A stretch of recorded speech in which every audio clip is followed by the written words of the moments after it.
അനുഗ്രഹിക്കപ്പെട്ട നല്ല സമയത്തിനായി സ്തോത്രം ചെയ്യുന്നു. അങ്ങയുടെ നാമമായി ഞങ്ങൾ ദേശത്തിന്റെ നടുവിൽ നിൽക്കുകയാണ്. യേശുക്രിസ്തുവിന്റെ ജനനത്തിലൂടെ ഞങ്ങൾക്ക് ലഭ്യമായ ആത്മാവിനെ രക്ഷയെ കരസ്ഥമാക്കുവാൻ ഈ സന്ദേശം ഞങ്ങളുടെ പ്രിയപ്പെട്ടവർക്ക് ഏവർക്കും അനുഗ്രഹമാക്കി മാറ്റണമേ എന്ന് ഞങ്ങൾ ഇങ്ങോട്ട് പ്രാർത്ഥിക്കുന്നു. പ്രാർത്ഥന കേട്ടതിനായി സ്തോത്രം. യേശുക്രിസ്തുവിന്റെ നാമത്തിൽ തന്നെ ആമേൻ. ശ്രവിച്ചാലും ദൈവം നിങ്ങളെ അനുഗ്രഹിക്കട്ടെ.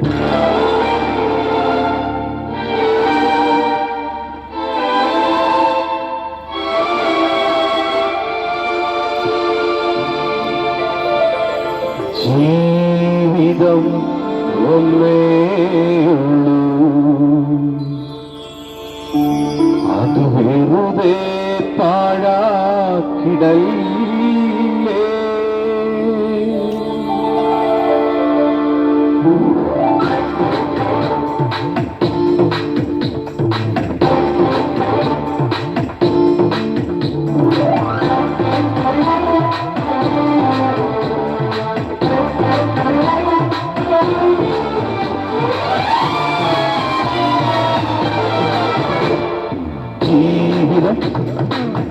ജീവിതം ഒന്നേയുള്ളൂ, അത് വെറുതെ പാഴാക്കിടയില്ലേ.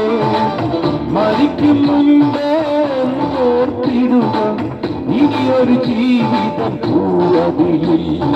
ജീവിതം ഒന്നേയുള്ളൂ, അത് വെറുതെ പാഴാക്കിടയില്ലേ. മരിക്കും മുമ്പേ ഓർത്തിടുക, ഇനിയൊരു ജീവിതം കൂടതില്ല. ജീവിതം ഒന്നേയുള്ളൂ.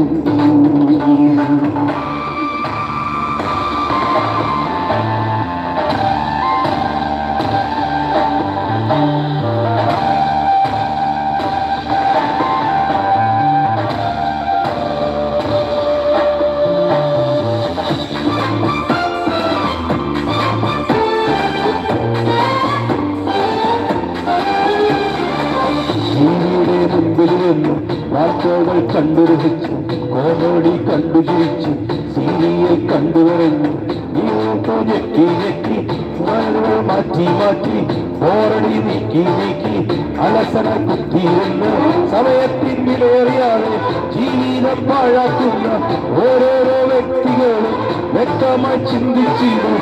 ഘടികാര സൂചി സാധാരണ നോക്കാതെ ചലിക്കുന്നു.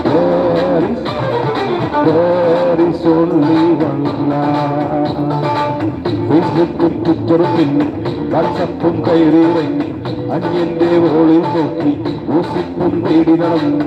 ചുമ്മാതെ കമന്റുകളിട്ട് വേണ്ടാത്തത് ഷെയറും ചെയ്ത് കമ്പ്യൂട്ടർ സ്ക്രീനിൽ മുമ്പിൽ കുറെ നേരം കുത്തിയിരുന്ന് ധാരാളം ചാറ്റും ചെയ്ത് ഫ്രണ്ട്സിനെ ആഡും ചെയ്ത് എന്നിട്ടും ഒറ്റയ്ക്കെന്നൊരു തോന്നലും മാറുന്നില്ല. ഈ കാണും ചങ്ങാതികൾ നിന്നാണെന്നറിയെ കൂടെ കാണും. ജീവിതം സുന്ദരിയെ കൂടിയ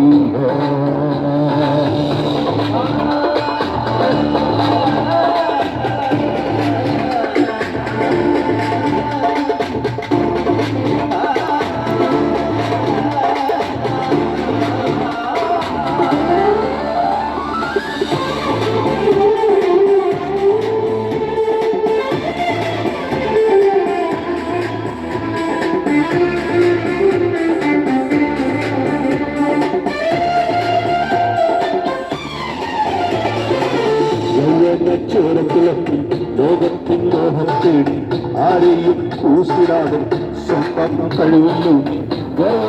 ഉയർത്തി നെഞ്ചും മേലിച്ചു നടന്നു, ആരെയും വകവയ്ക്കാതെ തന്നിഷ്ടം മാത്രം ചെയ്ത് ആത്മീക സത്യം കേട്ടാൽ നോ ഇൻട്രസ്റ്റ് എന്ന് പറഞ്ഞ് ദൈവിക ഭക്തിയുമില്ല, ദൈവത്തെ പേടിയുമില്ല. ഇങ്ങനെ പോയാൽ പിന്നെ കഷ്ടമെന്നേ പറയാനുള്ളൂ. വാഴയൊന്നു യൗവനം പോയി മറയും, വാർദ്ധക്യം വന്നെത്തിയിടും, കണ്ണിന്റെ കാഴ്ചകൾ വന്നു കേൾവിക്കും തകരാറാകും, സുന്ദര രൂപം മാറും, ജലനിരകൾ ബാധിച്ചിടും, വില്ലുപോൽ കൂനി വളയും, ഓർമ്മകൾ നിശ്ചലമാകും. നാം കണ്ട കനവുകളെല്ലാം തകർന്നു നെറിപ്പടമാകും. 6 അടി മണ്ണിൽ നമ്മുടെ ഓഷ്ടവും വന്നു നിലയ്ക്കും. മരണം പിങ്ങെത്തും മുൻപേ രക്ഷാമാർഗം നീ തേടിടൂ. ജീവിതമൊന്നേ ഉള്ളൂ.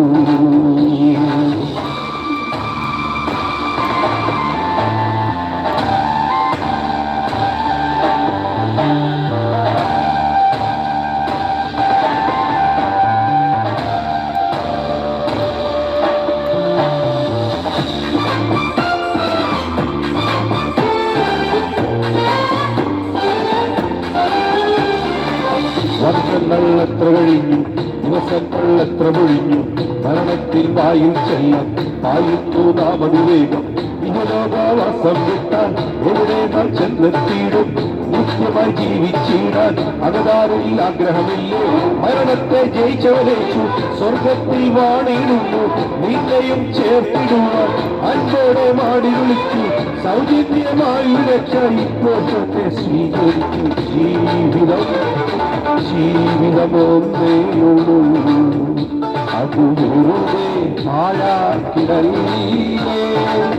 മരിക്കും മുൻപേ ഓർത്തിടുക, ഇനിയൊരു ജീവിതം ഉള്ളതിലില്ല. ജീവിതമൊന്നേയുള്ളൂ, അത് വെറുതെ പാഴാക്കിടയിലേ. മരിക്കും മുൻപേ ഓർത്തിടുക, ഇനിയൊരു ജീവിതം അതിലില്ല. ജീവിതം ഒന്നേയുള്ളൂ. Praise the Lord. കർത്താവായ യേശു ക്രിസ്തുവിന്റെ വന്യമായ നാമത്തിന് നന്ദിയോടെ സ്തോത്രം ചെയ്യുന്നു. ഈ മധ്യാഹ്ന സമയം കുറിച്ചിക്കലിൽ ഞങ്ങളുടെ പ്രിയപ്പെട്ട സഹോദരങ്ങൾ പാർക്കുന്ന ദേശത്ത് കർത്താവായ യേശു ക്രിസ്തുവിന്റെ സാക്ഷ്യം വഹിപ്പാൻ ഞങ്ങളുടെ ജീവിതത്തിൽ ലഭ്യമായിരിക്കുന്ന നല്ല അവസരത്തെ ഓർത്ത് ഞങ്ങൾ ദൈവത്തെ സ്തുതിക്കുന്നു. വീണ്ടും ഒരു നല്ല പ്രഭാതം നമ്മുടെ ജീവിതത്തിൽ സ്വർഗത്തിലെ ദൈവം നമുക്കെല്ലാം ദാനമായി തന്നതോർത്ത് ഞാൻ ദൈവത്തെ സ്തുതിക്കുന്നു. ഇന്നലകളിൽ ഈ ഭൂതലത്തിൽ പാർത്തിരുന്ന അനേക പ്രിയപ്പെട്ടവർ മരണം വഴിയായ ലോകത്തിൽ നിന്ന് മാറ്റപ്പെട്ട് അനേക ഭവനങ്ങൾ വിലാപത്തിന്റെ ഭവനങ്ങളായി തീർന്നപ്പോൾ ഈ മധ്യാഹ്ന സമയവും ജീവനോടെ ദൈവം ശേഷിപ്പിച്ചിട്ട് ദൈവത്തിന്റെ തിരുവചനം ശ്രവിക്കുവാൻ വേണ്ടി നമുക്ക് ലഭ്യമാക്കി തന്നിരിക്കുന്ന ഈ സമയത്ത് ഓർത്ത് ഞാൻ ദൈവത്തെ സ്തുതിക്കുന്നു. പ്രിയ സഹോദരങ്ങളെ, പ്രിയ ദേശവാസികളെ, കർത്താവിന്റെ സുവിശേഷം കേൾക്കുവാൻ, ലോകരക്ഷകനായ യേശു ക്രിസ്തുവിന്റെ സുവിശേഷത്തെ കേൾക്കുവാൻ നമ്മുടെ ജീവിതത്തിൽ ലഭിക്കുന്ന ഈ നല്ല നിമിഷങ്ങൾക്കായി നമ്മൾ നന്ദി പറയേണ്ടവരാണ്. ജീവിതത്തിന്റെ വ്യത്യസ്ത അനുഭവങ്ങളിൽ കൂടെ കഴിഞ്ഞ നാളുകളിൽ നാം കടന്നുപോയപ്പോൾ അവിടെയൊന്നും നാം താളടിയായി പോകാതെ, നശിച്ചു പോകാതെ, പിന്നെയും ജീവനിൽ ആയുസ്സിനെ നീട്ടിത്തന്ന ദൈവത്തെ സ്തുതിച്ച് മുന്നേറണമെന്ന് ദൈവം നമ്മെ കുറിച്ച് ആഗ്രഹിക്കുന്നു. വിശേഷാൽ നാം ഈ 2023 അവസാന ദിവസങ്ങളിലേക്ക് കടന്നു വന്നിരിക്കുന്നു. മാത്രമല്ല, കർത്താവായ യേശു ക്രിസ്തുവിന്റെ തിരുപ്പിറവിയെ വളരെ ആഘോഷത്തോടെ, സന്തോഷത്തോടെ, ആദരവോടെ, സന്തോഷകരമായി നാം സന്തോഷിക്കുന്ന ഒരു ദിനം കൂടെ ലോകത്തിലേക്ക് കടന്നു വന്നുകൊണ്ടിരിക്കുന്നു. ഈ അവസരത്തിൽ, ഈ നല്ല സാഹചര്യത്തിൽ നമ്മുടെ കർത്താവായ യേശു ക്രിസ്തു ലോകരക്ഷകനായി ഭൂമിയിലേക്ക് ഇന്നേക്ക് 2000 വർഷങ്ങൾക്കപ്പുറം പാലസ്തീൻ എന്ന് പറയുന്ന മണ്ണിൽ ജനിച്ചതിന്റെ ഓർമ്മയോളം എന്ന് വണ്ണം ആ തിരുപ്പിറവിയെ നമ്മൾ കൊണ്ടാടുമ്പോൾ, ആഘോഷിക്കുമ്പോൾ, ഈ സാഹചര്യത്തിൽ നമ്മൾ അതിൽ കർത്താവായ യേശുക്രിസ്തുവിന്റെ പദ്ധതി, അതിന്റെ ഉദ്ദേശം, ദൈവം ഇവിടെ ആഗമനായതിന്റെ ഉദ്ദേശം, മനുഷ്യനിടത്തിൽ വെളിപ്പെട്ടതിന്റെ ഉദ്ദേശം നാം വ്യക്തമായി തിരിച്ചറിഞ്ഞില്ലെങ്കിൽ നമ്മുടെ ജീവിതം വാസ്തവമായ പരാജയത്തിൽ അവസാനിപ്പാനിടയുണ്ട്. അതുകൊണ്ട് സഹോദരങ്ങളെ, തുടർന്നുള്ള നിമിഷങ്ങൾ തിരുവചന സത്യം നിങ്ങൾ കേൾക്കുമെങ്കിൽ, ശ്രദ്ധിക്കുമെങ്കിൽ, ജീവിതത്തിലേക്ക് അത് സ്വീകരിക്കാൻ തയ്യാറാകുമെങ്കിൽ ജീവിതത്തിന്റെ അമൂല്യമായ നിമിഷങ്ങൾ നിങ്ങൾക്ക് ദൈവം പ്രദാനം ചെയ്യുവാനിടയാകും.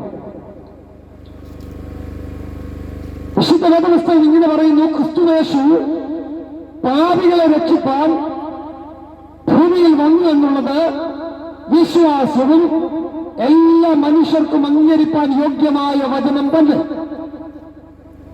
ഒരിക്കൽ കൂടെ ഞാൻ ആ വാക്യം ഉദ്ധരിക്കുവാണ്.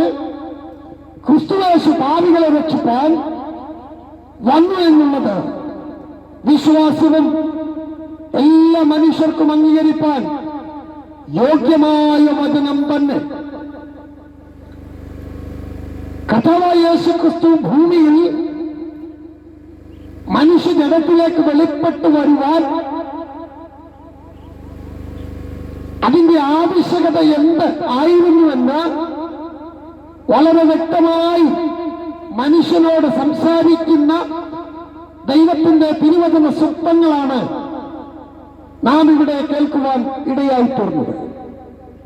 അത് ഇപ്രകാരമാണ് വചനം നമ്മെ പഠിപ്പിക്കുന്നത്: ക്രിസ്തുയേശു പാപികളെ രക്ഷിപ്പാൻ വന്നു എന്നുള്ളത് വിശ്വാസമാണ്. ലോകത്തിൽ വിശ്വാസയോഗ്യമല്ലാത്ത, അംഗീകരിക്കാൻ യോഗ്യമല്ലാത്ത ഒട്ടനവധി വിഷയങ്ങൾ നമ്മൾ കേൾക്കുകയും കാണുകയും ചിലതൊക്കെ നമ്മൾ അംഗീകരിക്കുകയും ചെയ്യുമ്പോൾ അതിനെക്കുറിച്ചൊക്കെ നമ്മൾ വളരെ പിന്നാമ്പറകളിൽ ഒന്ന് ചിന്തിച്ചു കഴിഞ്ഞാൽ പലതും ചിലതും യോഗ്യമല്ലാത്തതും വിശ്വാസമല്ലാത്തതും അംഗീകരിക്കാൻ കഴിയാത്തതുമാണെന്ന് നമുക്ക് സൂക്ഷ്മമായി പരിശോധിച്ചാൽ മനസ്സിലാക്കുവാൻ കഴിയും.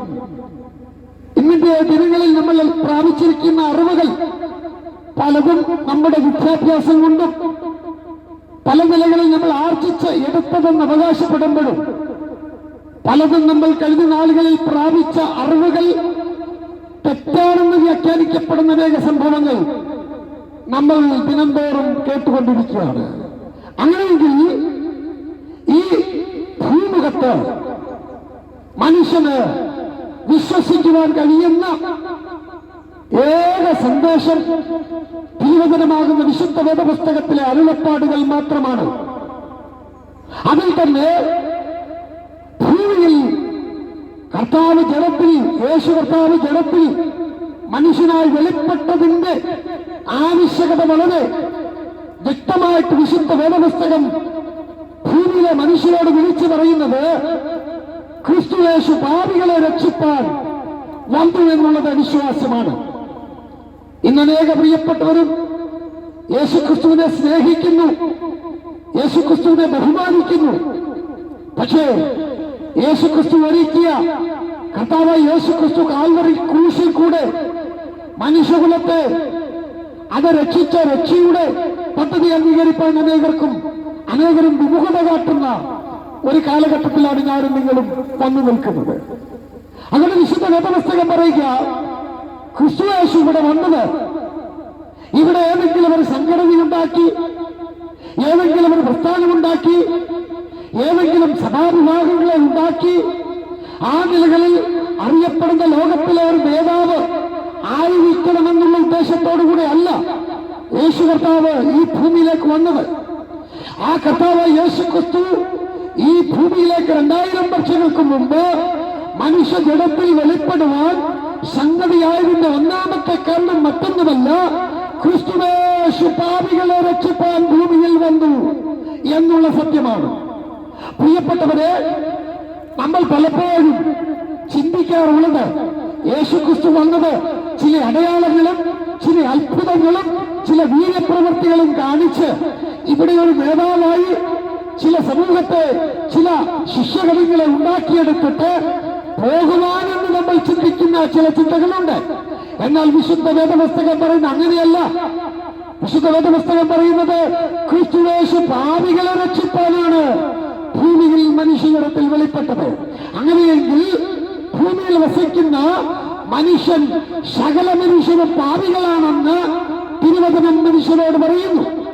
അങ്ങനെയെങ്കിൽ ഈ ഭൂമുഖത്ത് മനുഷ്യനായി ജനിച്ചിട്ടുള്ള മനുഷ്യജടത്തിൽ വസിക്കുന്ന എല്ലാ പ്രിയപ്പെട്ടവരും പാപത്തിലാണ് ജനിക്കുന്നത്, അഥവാ പാപികളായിട്ടാണ് ജനിക്കുന്നതെന്ന് വിശുദ്ധ വേദപുസ്തകം നമ്മെ വിളിച്ചറിയിക്കുന്നു.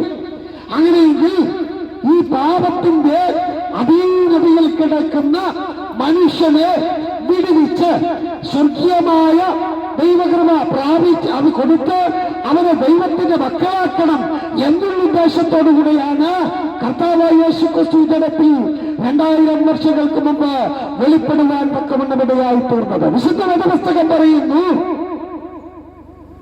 നീതിമാൻ ആരുമില്ല, എല്ലാവരും പാപം ചെയ്ത് ദൈവത്തിന്റെ തേജസ് നഷ്ടമാക്കി കളഞ്ഞു.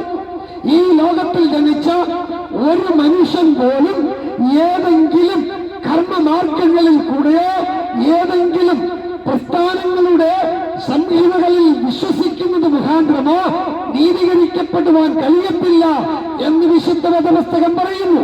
വിശുദ്ധ വേദപുസ്തകം വിളിച്ചു പറയുന്നു, മനുഷ്യനെ നീതിമാനാക്കുവാൻ, മനുഷ്യനെ ദൈവത്തിന്റെ മക്കളാക്കുവാൻ ഏക മാർഗമേ ഉള്ളൂ. അത് കർത്താവായ യേശുക്രിസ്തു മനുഷ്യന് വേണ്ടി യാഗമാക്കപ്പെട്ടുകൊണ്ടൊരുക്കിയ വഴി മാത്രമേ ഉള്ളൂ എന്ന് വിശുദ്ധ വേദപുസ്തകം മനുഷ്യനെ പരിചയപ്പെടുത്തുന്നു.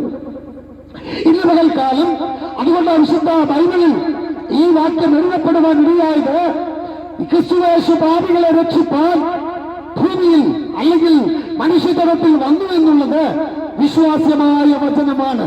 മാത്രമല്ല അത് ജീവിതയാത്രയിൽ അംഗീകരിച്ച് ഏറ്റെടുക്കേണ്ട യോഗ്യമായ വചനം തന്നെയെന്ന് ദൈവത്തിന്റെ വചനം മനുഷ്യനോട് പറയുന്നു.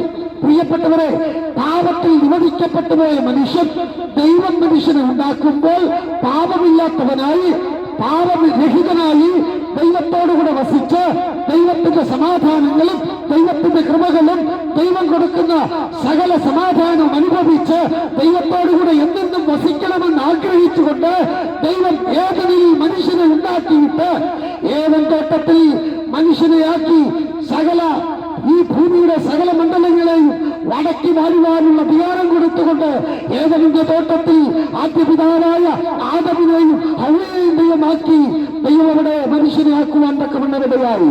എന്നാൽ വിശുദ്ധ വേദപുസ്തകം നമ്മെ പരിചയപ്പെടുത്തുന്നത് അത് വളരെ കാലം കഴിയുന്നതിന് മുൻപ് ദൈവത്തിന്റെ കൽപ്പനയെ ലംഘിച്ചുകൊണ്ട് മനുഷ്യൻ ദൈവത്തോട് തുല്യനാകുവാൻ തക്കവണ്ണം പിശാചിന്റെ പ്രലോഭനത്തിൽ അകപ്പെട്ടുകൊണ്ട് മനുഷ്യൻ ദൈവത്തിൽ നിന്ന് അകന്നു പോകുവാൻ തക്കവണ്ണമിടയായി. പാപം ചെയ്ത മാത്രയിൽ, ദൈവത്തിന്റെ കൽപ്പന ലംഘിച്ച മാത്രയിൽ തന്നെ മനുഷ്യന്റെ ഉള്ളിലേക്ക് പാപം എന്ന് പറയുന്ന ഘടകം കടന്നു വരികയും മനുഷ്യൻ മരണമുള്ളവനായി തീരുകയും ചെയ്തു എന്ന് വിശുദ്ധ വേദപുസ്തകം നമ്മെ പരിചയപ്പെടുത്തുന്നു. എന്നെ കേൾക്കുന്ന പ്രിയപ്പെട്ടവരെ, ഇങ്ങനെ പാപത്തിൽ അടിമപ്പെട്ടു പോയ, അതപ്പതിച്ചു പോയ, പിടിപെട്ടു പോയ, പിശാചിന്റെ പ്രലോഭനത്തിൽ കുടുങ്ങിപ്പോയ മനുഷ്യകുലത്തെ എന്നേക്കും നിത്യമായ വെള്ളത്തിലേക്ക് തള്ളിക്കളയുവാൻ ഇഷ്ടമില്ലാതിരുന്നത് കൊണ്ട് ദൈവത്തിന്റെ അമൂല്യമായ അതേ ആത്മാവെന്ന ഘടകം മനുഷ്യൻ പേറി സഞ്ചരിക്കുന്നത് കൊണ്ട് മനുഷ്യൻ എന്ന് പറയുന്ന വിലയുള്ള അമൂല്യമായ മനുഷ്യന്റെ ഉള്ളിലെ ആത്മാവ് ദൈവത്തിന്റെ സ്വന്തമാകിയാൽ സകല മനുഷ്യരെയും നശിപ്പിച്ച് കളയുവാൻ ദൈവത്തിന് ഇഷ്ടമില്ലാതിരുന്നത് കൊണ്ട് ഇതാ ദൈവം സ്വർഗ്ഗത്തിൽ ഒരു പദ്ധതി ഒരുക്കി. അതാണ് പ്രിയപ്പെട്ടവരെ കർത്താവായ യേശുക്രിസ്തുവിന്റെ ക്രൂശ് മരണമെന്ന് പറയുന്നത്. ഇന്ന് പകൽക്കാലം അതുകൊണ്ട് തിരുവചനം പറയുന്നത് ഈ ഭൂമിയിൽ അത് ആയിരിക്കുന്ന മനുഷ്യകുലം പാപികളായി പോയതുകൊണ്ട് മനുഷ്യനെ ദൈവത്തിന് വീണ്ടെടുക്കേണ്ടത് അനിവാര്യത കടന്നു വന്നു. പ്രിയപ്പെട്ടവരെ, കർമ്മമാർഗങ്ങളിൽ കൂടെ ഈ ലോകത്തിലെ മനുഷ്യന് അല്ലെങ്കിൽ മനുഷ്യൻ ചെയ്യുന്ന ഏതെങ്കിലും പ്രവൃത്തികൾ കൊണ്ട് മനുഷ്യനെ സ്വർഗത്തിൽ അത് ദൈവത്തോടുള്ള സമാധാനം അനുഭവിക്കുവാൻ കഴിഞ്ഞിരുന്നെങ്കിൽ ദൈവം സാക്ഷാൽ ദൈവമായിരുന്നവൻ സ്വർഗത്തിന്റെ മഹിമകളെ വിട്ട് ഈ താണലോകത്തിലേക്ക് വന്ന് ഒരു മനുഷ്യനായി വെളിപ്പെട്ടുകൊണ്ട് മനുഷ്യന് വേണ്ടി ക്രൂശുവെള്ളം വഹിക്കേണ്ട ആവശ്യകതയില്ലായിരുന്നു. അതുകൊണ്ട് കർത്താവായ യേശുക്രിസ്തു ക്രൂശിൽ യാഗമാക്കപ്പെട്ടത് മനുഷ്യനെ വീണ്ടെടുക്കുവാൻ വേണ്ടിയാണ് എന്ന് വിശുദ്ധ വേദപുസ്തകം നമ്മെ പരിചയപ്പെടുത്തുന്നു. എന്നെ കേൾക്കുന്ന പ്രിയ സഹോദരങ്ങളെ, വേദപുസ്തക പരിചയമുള്ള പ്രിയ സഹോദരങ്ങളാണ് ഈ ദേശത്ത് പാർക്കുന്നതെന്ന് ഞങ്ങൾക്ക് നല്ല ബോധ്യമുണ്ട്. ഇന്ന് പകൽക്കാലം വീണ്ടെടുപ്പൊരുക്കിയ കർത്താവായ ക്രൂശിലേക്ക് നോക്കി, കർത്താവായ കർത്താവായ യേശുക്രിസ്തുവിന്റെ ക്രൂശ് മരണത്തിൽ വിശ്വസിച്ചിട്ടല്ലാതെ, സ്വീകരിച്ചിട്ടല്ലാതെ, സുവിശേഷം അംഗീകരിച്ചിട്ടല്ലാതെ, അത് ജീവിതത്തിന്റെ ഭാഗമാക്കിയിട്ടല്ലാതെ ഒരു മനുഷ്യന് പോലും ദൈവത്തിന്റെ സമാധാനമാകുന്ന നിത്യസമാധാനത്തിലേക്ക് ചേർക്കപ്പെടുവാൻ കഴിയത്തില്ല എന്ന് ബൈബിൾ നമ്മെ പരിചയപ്പെടുത്തുന്നു. മനുഷ്യനെ വീണ്ടെടുക്കുവാൻ, മനുഷ്യനെ പാപത്തിന്റെ അടിമത്തത്തിൽ നിന്ന് വിടുവിക്കുവാൻ ദൈവത്തിന് അനിവാര്യമായിരുന്നതിന്റെ ഒന്നാമത്തെ ലക്ഷ്യം മറ്റൊന്നുമല്ല, സമൃദ്ധിയായി ദൈവത്തോടുകൂടെ ജീവൻ അനുഭവിക്കേണ്ടിയിരുന്ന മനുഷ്യൻ പാപം ചെയ്തത് മുഖാന്തരം, പിശാചിന്റെ പ്രലോഭനത്തിലകപ്പെട്ട് പാപം ചെയ്തത് മുഖാന്തരം മനുഷ്യൻ പാപികളായി തീർന്നു. പാപികളായി തീർന്ന മനുഷ്യന് ഒരു പ്രയത്നഫലം കൊണ്ടും അവന്റെ പ്രവൃത്തികൾ കൊണ്ട് രക്ഷപ്പെടുവാൻ കഴിയാതിരുന്നത് കൊണ്ട് ഇതാ സ്വർഗത്തിലെ ദൈവം വിഭാവനം ചെയ്ത പദ്ധതിയാണ് പ്രിയപ്പെട്ടവര് കർത്താവായ യേശുക്രിസ്തുവിന്റെ ക്രൂശിലെ യാഗമരണം എന്ന് പറയുന്നത്. ആ യാഗമരണത്തിൽ വിശ്വസിച്ച് അവന്റെ ക്രൂശ് മരണം എന്റെ പാപത്തിന് പരിഹാരത്തിന് വേണ്ടിയാണെന്ന് അത് വിശ്വസിക്കാതെ, സ്വീകരിക്കാതെ ഒരു മനുഷ്യന് പോലും സ്വർഗരാജ്യ പ്രവേശനം സാധ്യമാകത്തില്ല പ്രിയപ്പെട്ടവരെ. അതുകൊണ്ട് ഇന്ന് പകൽക്കാലം ഞങ്ങളെ കേൾക്കുന്ന പ്രിയപ്പെട്ട സഹോദരങ്ങളെ, യേശുക്രിസ്തുവിന്റെ ക്രൂശ് മരണത്തിൽ വിശ്വസിച്ച് ദൈവവേദനായി ജീവിക്കുവാൻ തക്കവണ്ണം ഇന്ന് പകൽക്കാലം നിങ്ങൾ തീരുമാനമെടുക്കുമെങ്കിൽ നിങ്ങൾക്ക് സ്വർഗത്തിൽ ദൈവത്തോടുകൂടെ വസിക്കുവാൻ തക്കവണ്ണം ഇടയായിത്തീരും. ഒന്നാമത്തെ കാരണം, സമൃദ്ധിയായ ജീവൻ തന്നുകൊണ്ട് ദൈവിക സമാധാനമാകുന്ന സമൃദ്ധിയുടെ ജീവൻ സ്വർഗത്തിൽ ദൈവത്തോടുകൂടെ മനുഷ്യരെ വസിക്കുവാൻ തക്കവണ്ണം ദൈവമൊരുക്കിയിരിക്കുന്ന പദ്ധതിയിൽ നിന്ന് മനുഷ്യൻ തന്റെ പാപത്തിന്റെ പ്രവൃത്തികൾ മുഖാന്തരം സ്വർഗത്തിൽ നിന്ന് അകന്നുപോയതിനെ വീണ്ടെടുക്കുവാൻ വേണ്ടിയാണ് കർത്താവായ യേശുക്രിസ്തു ക്രൂശിയാഗമാക്കപ്പെട്ടത്.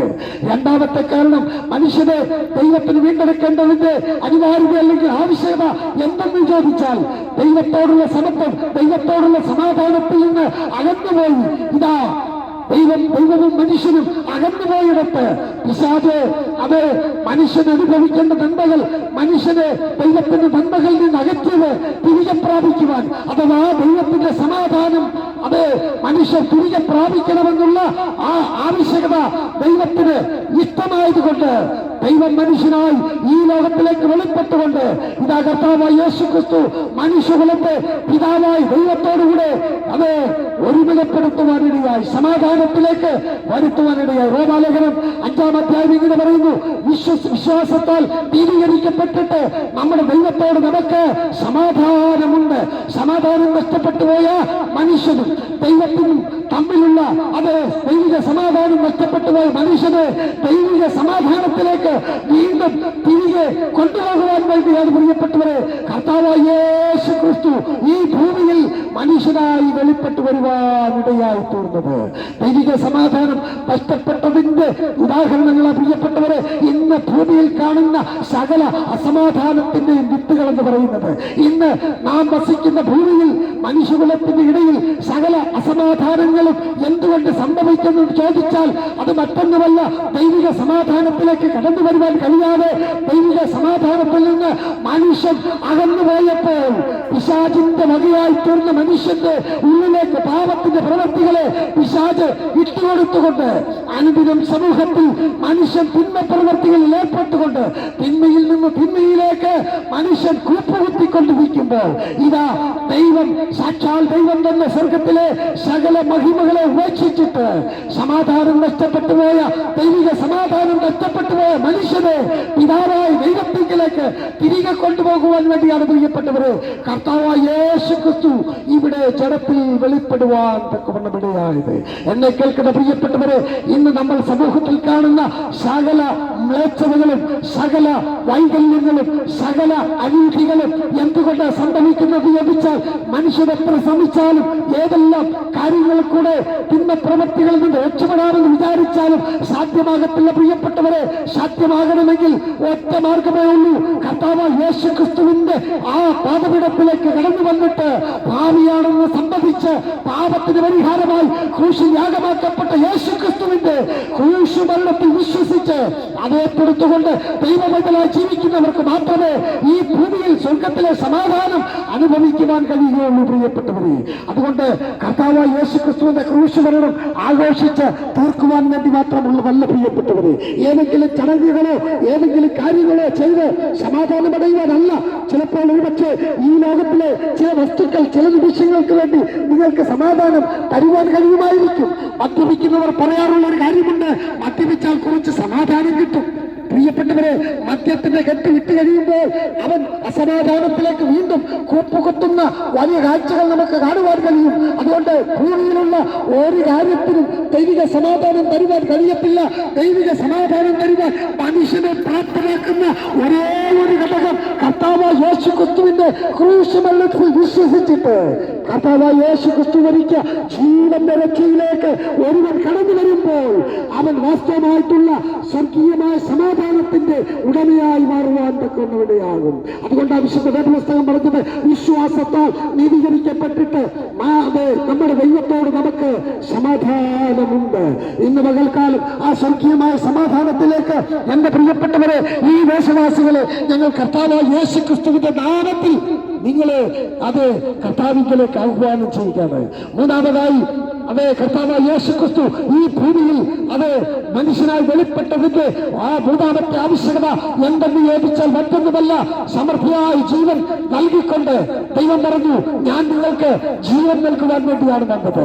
സമൃദ്ധിയായി ജീവൻ നൽകുവാൻ വേണ്ടി. പിശാച് ദൈവത്തെയും മനുഷ്യനെയും തമ്മിൽ അകറ്റിക്കളയുന്ന പഴയ പാമ്പെന്ന് വിശുദ്ധ വേദപുസ്തകം പരിചയപ്പെടുത്തുന്ന പിശാചിന്റെ ആ പരിപാടി എന്തെന്ന് ചോദിച്ചു കഴിഞ്ഞാൽ, അവൻ അറക്കുകയും മുടിക്കുകയും ജീവനെ നഷ്ടപ്പെടുക അറക്കുവാനും മുടിക്കുവാനും അല്ലാതെ പിശാച് വരുന്നില്ല. പ്രിയപ്പെട്ടവരെ, നിന്റെ ജീവിതത്തിൽ സമാധാനത്തെ കെടുത്തി, നിന്റെ ജീവിതത്തിന്റെ നന്മകളെ കെടുത്തി, നിന്റെ ജീവിതത്തിന്റെ അവസ്ഥകൾക്ക് താറുമാറാക്കിക്കൊണ്ട് സമൃദ്ധിയായി ദൈവത്തിന്റെ ജീവൻ അനുഭവിക്കുവാൻ ഇടയാക്കാതെ ദൈവത്തിൽ നിന്ന് മനുഷ്യനെ അകറ്റിക്കളയുവാൻ തക്കവണ്ണമാണ് പ്രിയപ്പെട്ടവരെ ഇവിടെ പിശാച് മനുഷ്യനിൽ പാപത്തിന്റെ വിഷയത്തിട്ടത്. എന്നാൽ കർത്താവ് പറയുകയാണ്, യേശു കർത്താവ് പറയുകയാണ്, പിശാചിന്റെ പ്രവൃത്തികളെ അഴിപ്പാൻ തന്നെ ദൈവപുത്രൻ ഭൂമിയിൽ പ്രത്യക്ഷനായി. ഇന്നേക്ക് 2000 വർഷങ്ങൾക്കപ്പുറം കാൽവറിയുടെ കൊല്ലമരത്തിൽ എനിക്ക് നിങ്ങൾക്കും വേണ്ടി സ്വന്തം പ്രാണനെ വെച്ചുകൊടുത്ത കർത്താവ് എന്തെങ്കിലും കുറ്റങ്ങൾ ചെയ്തിട്ടല്ല പ്രിയപ്പെട്ടവരെ ആ കുരിശിന്റെ ശിക്ഷ ഏറ്റുവാങ്ങിയത്. മറ്റെന്തിനാണെന്ന് ചോദിച്ചു കഴിഞ്ഞാൽ, ഞാനും നീയും മരിക്കേണ്ട സ്ഥാനത്ത്, നിത്യമായ മരണത്തിൽ നിവധിക്കപ്പെട്ടു പോകേണ്ട സ്ഥാനത്ത് എന്റെയും നിങ്ങളുടെയും നിത്യജീവൻ ഉറപ്പാക്കുവാൻ കർത്താവായ യേശുക്രിസ്തു ഈ താഴഭൂമിയിൽ വന്ന് എന്റെയും നിങ്ങളുടെയും പാപത്തെ തന്റെ ശരീരത്തിൽ ഏറ്റെടുത്തുകൊണ്ട് 2000 വർഷങ്ങൾക്കപ്പുറം കാൽവരി ക്രൂശിൽ തന്റെ പ്രാണനെ വെടിയുവാനിടയായി. കർത്താവായ യേശുക്രിസ്തുവിനെ അന്ന് റോമൻ കോടതിയിൽ വിസ്തരിച്ചപ്പോൾ അന്നത്തെ ഗവർണറായിരുന്ന പീലാത്തോസ് പറഞ്ഞത്, ഈ നീതിമാന്റെ രക്തത്തിൽ എനിക്കൊരു പങ്കുമില്ല, ഇവനിൽ ഞാനൊരു കുറ്റവും കാണുന്നില്ല. ഇതാ അന്നത്തെ സമൂഹത്തോട് യേശുക്രിസ്തു ചോദിച്ചു, എനിക്ക് എന്റെ പാപത്തെ കുറിച്ച് നിങ്ങൾ ആർക്കെന്നെ ഓർമ്മ വരുത്തുവാൻ കഴിയും? പ്രിയപ്പെട്ടവരെ, നമുക്ക് ഒരു കാര്യം അറിയാം, ഈ ലോകത്ത് അങ്ങനെ ചോദിച്ച ഒരേ ഒരു വ്യക്തി മാത്രമുള്ളൂ. നിങ്ങളിൽ ആർക്കെന്റെ പാപത്തെ കുറിച്ച് ബോധ്യം വരുത്തുവാൻ കഴിയുമെന്ന് ഈ സമൂഹത്തോട് ചോദിച്ച ഒരേ ഒരു വ്യക്തിത്വം കർത്താവായ യേശുക്രിസ്തു. നമുക്കറിയാം, നമുക്കിന്ന് സമൂഹത്തോട് അങ്ങനെ തുറന്ന മനസ്സോട് ചോദിക്കുവാൻ കഴിയത്തില്ല. കാരണം നമ്മളിൽ ഒട്ടനവധി പാപ പ്രവൃത്തികളുണ്ട്. എന്നാൽ കർത്താവായ യേശുക്രിസ്തു സാക്ഷാൽ ദൈവമായിരുന്നത് ഈ മനുഷ്യകുലത്തിൽ മനുഷ്യനായി വെളിപ്പെട്ടുകൊണ്ട് സകല മനുഷ്യർക്കും വേണ്ടി കാൽവരിയിലെ ക്രൂശമരണത്തിന് മുൻപ് യാഗം ഭരിക്കുന്നതിന് മുൻപ് മനുഷ്യകുലത്തോട് വിളിച്ചു ചോദിച്ചു, നിങ്ങൾ ആർക്ക് എന്റെ പാപത്തെ കുറിച്ച് ബോധ്യം വരുത്തുവാൻ കഴിയും? പ്രിയപ്പെട്ടവരെ, കർത്താവായ യേശുക്രിസ്തുവിനെ കുറിച്ച് വേദപുസ്തകം പറയുന്നത്, അവൻ പാപമറിയാത്തവനെ നാം അവൻ നീതിയാകേണ്ടത് അവൻ നമുക്ക് വേണ്ടി പാപമാക്കപ്പെട്ടു എന്ന് കേൾക്കുന്ന പ്രിയപ്പെട്ടവരെ, കർത്താവായ യേശുക്രിസ്തു സമൃദ്ധിയായ ജീവൻ അനുഭവിക്കുവാൻ, മനുഷ്യകുലത്തിന്റെ സമൃദ്ധിയായ ജീവൻ അനുഭവിക്കുവാൻ വേണ്ടിയാണ്, നമുക്ക് സമൃദ്ധിയായ ജീവൻ നൽകുവാൻ വേണ്ടിയാണ് കർത്താവായ യേശുക്രിസ്തു ഭൂമിയിൽ മനുഷ്യനായി വെളിപ്പെട്ടത്. ഇന്ന് പകലിൽ എന്നെ കേൾക്കുന്ന പ്രിയപ്പെട്ടവരെ, ഏതെങ്കിലും ആശയങ്ങളിൽ ഉൾക്കൊണ്ടുകൊണ്ട് കർത്താവായ യേശുക്രിസ്തുവിനെ പിൻപറ്റി സ്വർഗ്ഗരാജ്യ പ്രവേശനം സാധ്യമാകുമെന്ന് വാദിക്കുന്നവരോട് എനിക്ക് വിശുദ്ധ വേദപുസ്തകത്തിന്റെ അടിസ്ഥാനത്തിൽ പറയുവാനുണ്ട്. ഒരു പദ്ധതിയും ഒരു കർമ്മമാർഗത്തിൽ കൂടെയോ മനുഷ്യന്റെ പ്രവൃത്തിയിൽ കൂടെയോ മനുഷ്യന് സ്വർഗ്ഗരാജ്യ പ്രവേശനം സാധ്യമല്ല.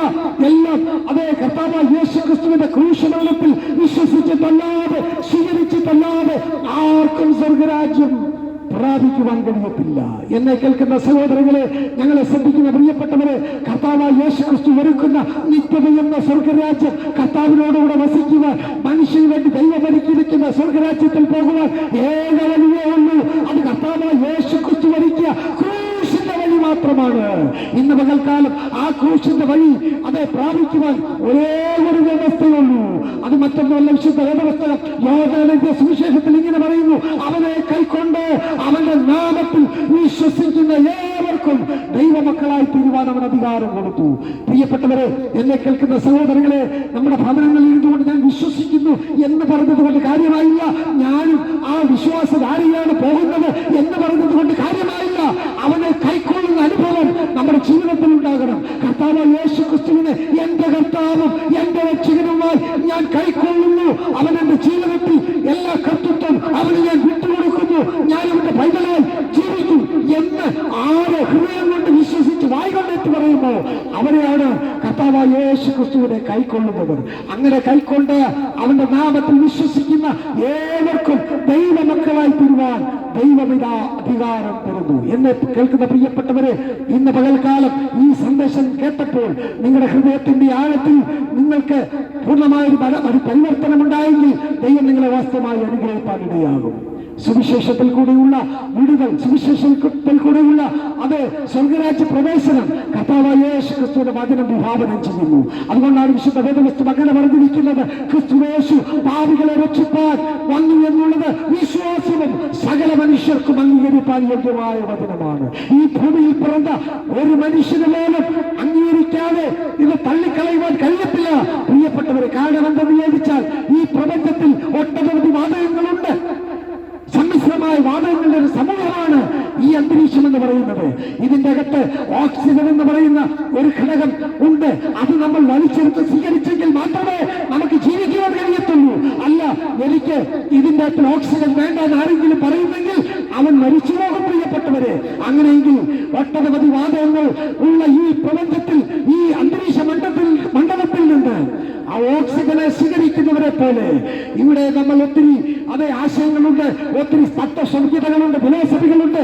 അതൊക്കെ വിട്ടുകളഞ്ഞിട്ട് കർത്താവായ യേശുക്രിസ്തു എന്ന് അതേ ജീവന്റെ രക്ഷയൊരുക്കിയ കർത്താവായ യേശുക്രിസ്തുവിന്റെ പാത തിരഞ്ഞെടുത്തുകൊണ്ട് കർത്താവായ യേശുക്രിസ്തുവിൽ കൂടെ ജീവരക്ഷ പ്രാപിച്ച് സ്വർഗ്ഗരാജ്യ പ്രവേശനം സാധ്യമാക്കുവാൻ ഈ വചന സന്ദേശം നിങ്ങൾക്കിടയാക്കി തീർക്കട്ടെ എന്ന് ആത്മാർത്ഥമായി ഞങ്ങൾ പ്രാർത്ഥിക്കുന്നു. ഞങ്ങൾ ഒരു നിമിഷം ഈ ദേശത്തിന് വേണ്ടി പ്രാർത്ഥിക്കുന്നു. ഞങ്ങളുടെ പരിശുദ്ധ ദൈവമേ, നല്ല കർത്താവേ, നല്ല സമയത്തിനായി സ്തോത്രം.